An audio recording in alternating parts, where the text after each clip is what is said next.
Hi dears. ఒకసారి నేను హర్యానా స్టేట్కి వెళ్ళాను. శివరాత్రి రోజున ఆ స్టేట్లో ఉన్నప్పుడు శివాలయానికి వెళ్దామని గుడికి వెళ్తే అక్కడ గుడి ముందు గంజాయి ఆకులు, పెద్ద పెద్ద మారేడు ఫలాలు అమ్ముతున్నారు. నాకు చాలా ఆశ్చర్యం అనిపించింది. ఈ గంజాయి ఆకుల్ని మనం ఫోటోల్లోనూ లేకపోతే వీడియోలోనూ టీవీలోనూ చూస్తూ ఉంటాం. రియల్గా చూస్తున్నాం. ఇక్కడ మహాశివుడికి గంజాయి ఆకులు, మారేడు ఫలాలు పూజకి నైవేద్యం కింద పెడతారట. ఇంకా దారిలో అక్కడక్కడ ఈ గంజాయి మొక్కలను చూసి గుర్తుపట్టాను. కొన్ని చోట్ల త్రిమూర్తులు పూజ చేస్తారు. బ్రహ్మ, విష్ణు, మహేశ్వర్లు పూజ చేసి త్రిమూర్తులు మేళ అంటారు.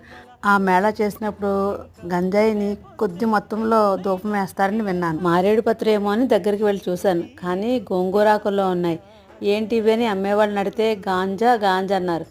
అప్పుడు తెలిసింది ఇది గంజాయాకులు అంటారనేసి. ఇవి అమ్ముతున్నారు, మిమ్మల్ని అరెస్ట్ చేయరా అంటే పూజకి మాత్రమే వాడతాం, వేరే పర్పస్ వాడితే ఖచ్చితంగా అరెస్ట్ చేస్తారన్నారు. మరి మీరు ఎప్పుడన్నా గంజాయాకులు చూసారా డియర్స్?